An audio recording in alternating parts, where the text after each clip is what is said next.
Primary স্টেজে, আমি আবার রিপিট করি, প্রাইমারি স্টেজে রঘু ডাকাতের বাজেট কত ধরা হয়েছে সেটা শুনলেই তোমাদের আত্মারাম খাঁচা ছাড়া হয়ে যাবে। মানে আমার তো অ্যাটলিস্ট তাই হয়ে গেছে, আমি ভিমড়ি গেছি। মানে পশ্চিমবাংলায় দাঁড়িয়ে এই সময়, মানে আফটার কোভিড, যেখানে আমরা দেখতে পাচ্ছিলাম খাদানের আগে সেভাবে মেনস্ট্রিম মশালা ছবি তেমনভাবে ওয়ার্ক করছিল না, এরকম একটা সময় খাদানের এরকম একটা গ্র্যান্ড সাকসেসের ফলে এসভিএফ আর একটুও দেরি করতে চাইলো না, কেননা খাদান প্রজেক্টটা থেকে তো তারা সরে দাঁড়িয়েছিল। এখানে দেখতে পেয়েছি যে সুরিন্দর ফিল্মস আর দেব এন্টারটেনমেন্ট ভেঞ্চার্স, ভাই এটা কি করে ফেলেছে। এই গ্র্যান্ড সাকসেসটার পরে এসভিএফ আর এক ফোঁটা দেরি না করে, মানে করতে চেয়ে আর কি, এবার রঘু ডাকাতের অ্যানাউন্সমেন্টটা দিয়ে দিয়েছে। এটা দেবদার জন্মদিনের দিনই আসার কথা ছিল, এটা সেদিন না এসে আজকে 1 জানুয়ারির দিন দেওয়া হলো। তোমরা জানো প্রাইমারি স্টেজে রঘু ডাকাতের বাজেট ধরা হয়েছে 10 কোটি টাকা প্লাস, এটা জানতে পারা যাচ্ছে। আমি একটা অন্য সূত্র থেকে জানতে পারলাম, সূত্রটা তো তোমাদের কাছে ডিসক্লোজ করছি না, তবে প্রাইমারি স্টেজেই নাকি এই ছবির বাজেট ধরা হয়েছে 10 কোটি টাকা। মানে এটা একটা হিউজ অ্যামাউন্ট। যদি খাদানের বাজেট, দেবদা বলেছেন, তিনি নিজের মুখে বলেছেন যে খাদানের বাজেট 6 কোটি টাকা। আমরা জানি এর আগে বাঘা যতীন সিনেমাটারও বাজেট হিউজ ছিল, কিন্তু সেটা কেবলমাত্র দেব এন্টারটেনমেন্ট ভেঞ্চার্সই প্রডিউস করেছিল, তার সঙ্গে কোনো অন্য প্রযোজনা সংস্থা ছিল না। কাজেই বড় বাজেটের ফিল্ম দেবদাও তৈরি করেছেন, বাঘা যতীনের মতন একটা এরকম বড় বাজেটের ফিল্ম এনেছিলেন। তারপরে খাদান একটা গ্র্যান্ড সাকসেস পেতে যাচ্ছে, মানে অলরেডি ছবিটা ব্লকবাস্টারের দিকে এগোচ্ছে, সুপারহিট হয়ে গেছে ছবিটা, যে পরিমাণ বক্স অফিস কালেকশন হয়েছে। তো এই সাকসেসটার পরে এবার রঘু ডাকাতের প্রাইমারি স্টেজে বাজেট মোটামুটি 10 কোটি টাকা। মানে বাজেট কিন্তু আরো বাড়তে পারে। তোমরা খুব ভালোভাবেই জানো এটা একটা পিরিয়ডিক ড্রামা হতে চলেছে, এবং যে গ্র্যান্ডারটাকে মেনটেন করা হবে, যদি ডিরেক্টরের ডিমান্ড হয় যে আমার এই জিনিসগুলো লাগবে, সবসময় আমি এক্স্যাক্টলি একটা বাজেট নিয়ে নামলাম আর সেই বাজেটের মধ্যেই ছবি তৈরি হয়ে যাবে, সেটা কিন্তু হয় না। বাজেট কিন্তু কমা বাড়া করে, ন্যাচারালি কমটা হয় না, বাড়ে, ন্যাচারালি বাড়ে। প্রত্যেকটা ছবির ক্ষেত্রেই আমরা একটা দেখি যে প্রযোজকেরা যে বাজেট নিয়ে নামেন তার থেকে একটু বাড়ে বাজেট। তো যদি এটাই হয়, আমি মানে ধরে নাও তোমরা 10 কোটির থেকে বাড়লো না, এটা 10 কোটির বাজেটের ছবি তৈরি হতে যাচ্ছে ভাই। এই কারণেই দুটো প্রযোজনা সংস্থা, এসভিএফ এবং দেব এন্টারটেনমেন্ট ভেঞ্চার্স। তো খাদানের চাইতেও বড় সাকসেস আসবে এটাতে, আমরা এটা নিয়ে বহুত আশাবাদী। মানে খাদান যদি, কথার কথা বলছি, খাদান যদি 20-22 কোটি টাকা কালেকশন করে, তাহলে আমরা চাইবো রঘু ডাকাত মিনিমাম 30 কোটি টাকার ব্যবসা করুক। 30 কোটি, 30 crore, তার থেকে বেশি করলে তো আরো ভালো। যদি এরকম সত্যি হয়ে যায় যে 50 কোটির ব্যবসা করে ফেললো রঘু ডাকাত, তাহলে তো বিশাল ব্যাপার, বলা যাচ্ছে না কিন্তু কিছু, কেননা দেবদার অ্যাকসেপ্টেন্সটা এখন পশ্চিমবাংলাবাসীর কাছে এতটাই। এবং আমি এটাও বলতে পারি যে খাদান সিনেমাটা ন্যাশনালি রিলিজ করুক, যারা বাংলা ভাষাভাষী মানুষেরা, যারা ইন্ডিয়ার বিভিন্ন প্রান্তে আছেন কাজে কর্মের সূত্রে, তারা বিশ্বাস করে খাদান দেখতে যাবেন। খাদান যারা দেখবেন একবার, তারা দুর্গাপুজোয় রঘু ডাকাত মিস করবেন না। এবং আমার মনে হয় রঘু ডাকাত প্রজেক্টটা কিন্তু ন্যাশনালি রিলিজ দেওয়া উচিত। আমি জানি না এই প্রজেক্টটা প্যান ইন্ডিয়ান প্রজেক্ট হবে কিনা, অর্থাৎ 5টা ল্যাঙ্গুয়েজে ডাব হবে কিনা, আমি সেটা জানি না। যদি সেটা নাও হয়, একটা অনুরোধ থাকবে যে এই ছবিটাকে যদি হিন্দি ভাষায় ডাব করে পুরো ইন্ডিয়ায় যদি রিলিজ দেওয়া যায়, মানে এরকম যদি একটা পরিকল্পনা করা যেতে পারে।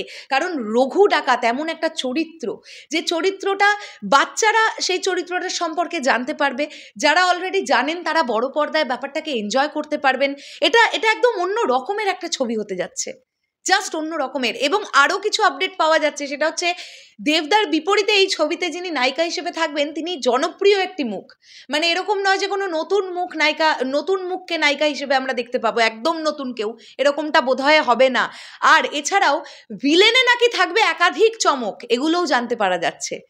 মানে প্ল্যানিংটা তো ভাই মারাত্মক লেভেলের হয়েছে রঘু ডাকাতের। এবারে সবটা ডিপেন্ড করছে যে ডিরেক্টর ধ্রুব বন্দ্যোপাধ্যায়ের ভিশন কীরকম, তিনি কিভাবে গল্পটাকে প্রেজেন্ট করছেন, কিভাবে এক্সিকিউটেড হচ্ছে ছবিটা, এটা অনেকটা ডিপেন্ড করছে। তবে ফার্স্ট লুক আমাদেরকে এত প্রমিসিং একটা ব্যাপার আমাদেরকে দিতে পেরেছে, আমরা ডেফিনেটলি আশাবাদী যে এই ছবিটা খুব ভালো একটা ছবি হবে, খুব খুব খুব ভালো। এবং এটা তো বলার কোনো দরকারই নেই যে দেবদাকে আমরা রঘু ডাকাতের চরিত্রে দেখতে পাবো। তো এটাই হচ্ছে ব্যাপার। এই প্রজেক্টটার কথা কিন্তু 2021 সাল থেকে শুরু হয়েছিল, তারপরে নানান কারণে আজ হচ্ছে কাল হবে না পরশু হবে, এই করতে করতে আলটিমেটলি 2025 পড়ে গেল। 2025-এ এসে আলটিমেটলি প্রজেক্টটা কিন্তু ফ্লোরে যেতে চলেছে। এবং 2025-এর দুর্গাপুজোয় ছবিটা মুক্তি পাবে। তো রঘু ডাকাত নিয়ে যে বিষয়গুলো জানতে পারলাম সেগুলো তোমাদের সঙ্গে একটু শেয়ার করার চেষ্টা করলাম। দেখো আমি বলবো না আমার কাছে যে আপডেটগুলো এসেছে সেগুলো অথেন্টিক, মানে একদম 100% অথেন্টিক, আমি এরকমটা বলবো না। তবে যে সূত্র থেকে আমি খবরগুলো আমার কাছে এলো সেখান থেকে দাঁড়িয়ে আমি বলতে পারি যে তোমরা আশা তো রাখতে পারো এই খবরগুলো তো 80% হলেও মেলার চান্স আছে ডেফিনেটলি। এবং আমরা তো এটা বুঝতে পারছি, দেবদা নিজেই বলেছেন খাদানের চাইতেও বড় বাজেটের ছবি, কারণ গ্র্যান্ডারটা আরও বড়। যত পিরিয়ডিক ড্রামা বানাতে যাবে সেই সময়টাকে তোমাকে তুলে ধরতে হবে। রঘু ডাকাতের মতন একজন দাপুটে ডাকাত চরিত্র, তাকে প্রেজেন্ট করা, সেই সময়টাকে প্রেজেন্ট করা, এই সব কিছু দিয়ে তো ডেফিনেটলি গ্র্যান্ডার যত বড় হবে বাজেট তত বাড়বে, এটা তো খুব স্বাভাবিক। তাই যদি রঘু ডাকাতের বাজেট 10 কোটি টাকাই হয় আমি অবাক হব না। আর এই ছবিটা যদি 30 কোটি টাকা কালেকশন করে তাহলেও আমি অবাক হব না, 50 কোটি করলেও আমি অবাক হব না। এটা আজকের ডেটে দাঁড়িয়ে টলিউড ইন্ডাস্ট্রি থেকে একজনও পারে, একজনই পারে। আমি আবার রিপিট করছি, সেটা দেবদা খাদান দিয়ে কামব্যাক করে দেখিয়ে দিয়েছে। মেনস্ট্রিম মশালা ছবি দেখার জন্য আজও বাঙালি দর্শক অপেক্ষা করে। ইয়েস, বাঙালি দর্শক অপেক্ষা করে। বাংলা ভাষাভাষী মানুষ খাদানকে বক্স অফিস কালেকশন দিচ্ছে, অন্য কোনো ল্যাঙ্গুয়েজের ভাষাভাষী মানুষ কিন্তু দিচ্ছে না। সো রঘু ডাকাতকে যদি ভালোভাবে প্রেজেন্ট করা যায় আমি বিশ্বাস রাখি দুর্গাপুজোয় এই ছবিটা বক্স অফিসে আগুন লাগিয়ে দেবে। এর সঙ্গে সঙ্গে আর কি আসছে আমি কিচ্ছু জানি না। আর যেখানে SBF এর মতন একটি দানব প্রোডাকশন হাউস এটার সঙ্গে যুক্ত, তোমরা এটা নিয়ে নিশ্চিন্তে থাকো, হল যেভাবে ওরা নেবে ভাবতে পারা যাচ্ছে না।